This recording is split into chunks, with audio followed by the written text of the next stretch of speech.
ის ქვეყანა არის ოკუპანტი ამ მტერთან ეგრეთ წოდებულ დამპყრობელთა ძალებმა, რომელიც ასეთი დანაშაული ჩაიდინეს ჩვენი სამშობლოს წინაშე. მიხეილ ყაველაშვილი რუსეთს ოკუპანტს ვერ ეძახის. ჯერ ნაცვალ სახელით მოიხსენიებდა, ახლა კი გაჩნდა ახალი ტერმინი, ეგრეთ წოდებული დამპყრობელი. ამ ყველაფერს კაცი, რომელიც ორბელიანების სასახლეში მუშაობს, საქართველოს ერთიანობისათვის დაღუპული გმირების საფლავთან ლაპარაკობდა. ის ქვეყანა თუ რუსეთი, ბატონო მიხეილ? თუ გინდა დაგისახელებთ. რა არის ამაში? ესე იგი, აბა ვინ უნდა იყოს? რუსეთი არის ოკუპანტი. არ ვიცი ის რატომ ხარ შეკრებილი, მაგრამ ის ქვეყანა თუ რუსეთი, ბატონო მიხეილ, წინადადებაში გითხარით, რომ რუსეთი ოკუპანტია. მე ვესაუბრები საზოგადოებას, რომლებმაც ძალიან კარგად იციან. ძალიან კარგად იციან, რაზე ვსაუბრობ. მიხეილ ყაველაშვილმა ბევრჯერ სცადა, რომ მაშველ რგოლად ევროსაბჭოს საპარლამენტო ასამბლეის რეზოლუცია გამოეყენებინა, რომლის მეხუთე პუნქტითაც ქართული ოცნება უკვე წლებია წინა მორბედებს თავს ესხმის. თუმცა არ ვერ შეძლო კონკრეტული ციტატის წაკითხვა, რაც მის გზავნილებს არგუმენტად წაადგებოდა. რეზოლუციაში ჩაიწერა, რომ ქართულმა სამხედრო ძალებმა დაიწყეს ფართომასშტაბიანი შეტევა და დაბომბა ცხინვალის. არასწორი ციტირებაა, ბატონო მიხეილ, არაზუსტი ციტირებაა, ეს არ წერია მაგ დოკუმენტში. ეს არ წერია, ბატონო მიხეილ, ამ დოკუმენტში და მაშინ ამოგვიკითხეთ ზუსტი ციტატა მოგვიყვანეთ. თქვენ ხართ წარმომადგენლები. წაგვიკითხეთ, ბატონო მიხეილ, მაშინ ამოგვიკითხეთ. რა წაგვიკითხეთ? ახლა ზეპირ სიტყვიერად გვეუბნებით, არასწორ ინტერპრეტაციას და არასწორ ციტირებას ახდენთ. გაჩერდით. თუ შეიძლება მომაწოდეთ და რეზოლუციის ტექსტი მართლა უნდა წაუკითხო ეხლა მას. წაგვიკითხეთ, იმიტომ რომ არასწორი ინტერპრეტაცია, რასაც ამბობთ. ძალიან გთხოვთ, მომაწოდეთ რეზოლუციის ტექსტი უნდა წაუკითხო. საკითხის გააზრებაში გვეჯიბრებით, ბატონო არა.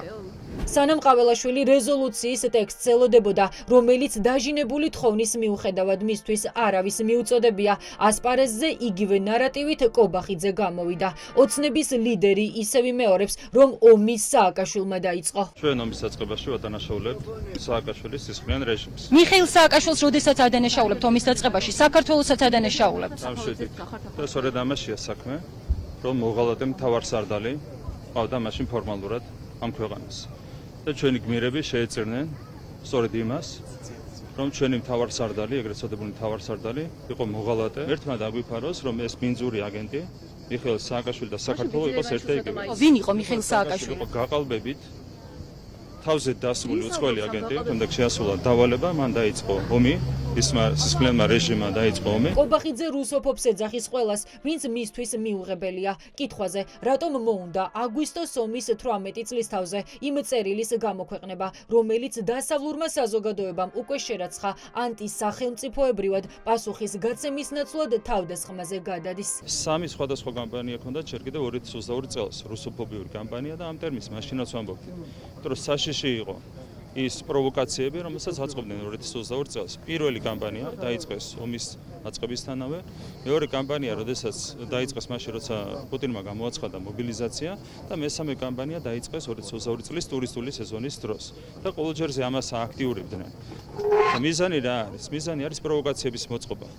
ამ ხელოვნური, სრულიად ხელოვნური ქართული ხალხისთვის და ქართული კულტურისთვის არც რუსოფობია და არც რაიმე სხვა ფობია არ არის დამახასიათებელი და როდესაც ხელოვნურად ცდილობ გააღვიო რუსოფობია ქვეყანაში, ეს ნიშნავს იმას, რომ საკუთარ ქვეყანას უწყობ პროვოკაციას. სამშობლოს ღალატი და გმირების შეურაცხყოფა. ასე ფასდება ოცნების განცხადებები ოპოზიციის მხრიდან. პოლიტიკური ოპონენტებისთვის ივანიშვილის პარტია რუსი აგენტების დანაყოფია. 21 საუკუნის სერგო ორჯონიკიძეები საქართველოს აბრალებენ ომის დაწყებას. 21 საუკუნის სერგო ორჯონიკიძეები ვერ ახსენებენ და არ ახსენებენ რუსეთს და საქართველოს 21 საუკუნის სერგო ორჯონიკიძეები ამ მძიმე დღეებში რუსოფობიაზე, რუსულ იმპერიულ პროპაგანდაზე ლაპარაკობენ და ქართულ ხალხს ციხით ემუქრებიან თუ მათ მტერის ძულს. ყველაზე მძიმე და სამარცხვინო ის არის, რომ ქართული ოცნება გმირების საფლავთან ვერ ამბობს, ვინ არის მტერი და ოკუპანტი. რუსეთის სახელის ხსენებას ვერ ბედავენ. ლაპარაკობენ წინა ხელისუფლებაზე, ყველაფერს აბრალებენ მიხეილ სააკაშვილს, რომელიც მათი პოლიტიკური ტყვეა და საუბრობენ რეზოლუციაზე. არ საუბრობენ იმ საერთაშორისო შეფასებებზე, რომელიც საფუძვლად დაედო მათ შორის საერთაშორისო სასამართლოებში საქართველოს გამარჯვებას. ირაკლი კობახიძე, ყაველაშვილი ხალატობენ ჩვენი ქვეყნის ეროვნულ ინტერესს. ის რომ საქართველოს დაიწყო ომი, ამაზე აპელირება და ვინც არ უნდა ყოფილიყო ხელისუფლებაში. იმ ხელისუფლებისთვის დაბრალება ეს არის ჩვენი ქვეყნის ეროვნული ინტერესის ღალატი. ქართული ოცნების სამიზნე წინა ხელისუფლებასთან ერთად დღეს გახდა ახალგაზრდა იურისტთა ასოციაციაც, ორგანიზაცია, რომელმაც საქართველოს სახელით რუსეთს ევროსასამართლოში არაერთი დავა მოუგო. შალვა პაპუაშვილი დღეს თავს დაესხა საიას, რომელმაც სტრასბურგში ქართველი გმირების სახელით წლები იბრძოლა და რუსები ევროსასამართლოში დაამარცხა. საია უცხოური დაფინანსებით მოქმედი ორგანიზაცია და მისი ლიდერები ჩართული იყვნენ საქართველოს ჯარისკაცების წინააღმდეგ მტკიცებულებების შეკერვაში. იმისთვის რომ სტრასბურგის სასამართლოში ხარი დაეჭირათ საქართველოს ჯარისკაცების წინააღმდეგ საქმის წარმოებას. ეს ომი არ იქნებოდა მაშინ საქართველოს ხელისუფლებაში რომ არ ყოფილიყო სააგაშვილის მარიონეტული რეჟიმი და მაშინ ხელისუფლებაში რომ ყოფილიყო ქართული ოცნების მსგავსი პატრიოტული ძალა. არ იქნებოდა ომი, არ იქნებოდა გრევა, არ იქნებოდა მსხვერპლი და თუ 2008 წლის ომი არ იქნებოდა, დიდი ალბათობით არც უკრაინის ომი არ იქნებოდა. ეს ყველაფერი გვესმოდა გმირების საფლავებთან, მათი ოჯახის წევრების თანდასწრებით, ვიდრე ომის გაჩაღებაში. საქართველოს წინა ხელისუფლებას ივანიშვილის პარტია ბრალსდებდა. გმირების ახლობლები და ოჯახის წევრები იმ ტკივილს იხსენებდნენ, რომელიც 18 წლის შემდეგაც არ განელებულა. მეუღლე გიორგი ანწუხელიძე ტყვედ ჩავარდა 2008 წლის 8 აგვისტოს და შემდეგ როგორც კადრებიდან ჩანს წამებით მოკლეს. 18 წელი გავიდა 2008 წლიდან და კიდევ და კიდევ უფრო მეტად მძიმეა დღევანდელი დღე ვიდრე მანამდე. ერთ ბრიგადაში იყვნენ ჩვენი შვილები და დაიღუპნენ ერთად აგვისტოს ომში. ერთმანეთში გვემყოფოს ჩვენი შვილები.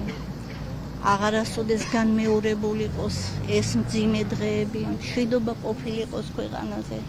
ეს ჩვენ რაც დაგვემართა, მეტი აღარ ყოფილიყო შვილო. მე ვარ დავით ჯიქიას და მეოთხე ბრიგადიდან იყო ჩემი ძმა, მეოთხე ბრიგადაში მსახურობდა. რა თქმა უნდა ძალიან მძიმეა, ძალიან ტრაგიკულია ჩვენი ოჯახის 500 ერთი ძმა ყავდა. ყველაზე პატარა ჩემი ძმა იყო, მაგრამ ამავდროულად ამაყები ვართ, რომ გმირი ძმა მყავს. ისტორიის გადაწერის მცდელობა. ეს შეფასებები მოჰყვა დღეს საზოგადოების ნაწილის მხრიდან ქართული ოცნების განცხადებებს. სოციალურ ქსელში ისიც კი დაწერეს, რომ ქართული ოცნების ლიდერები სამშობლოს ღალატისთვის უნდა გასამართლდნენ.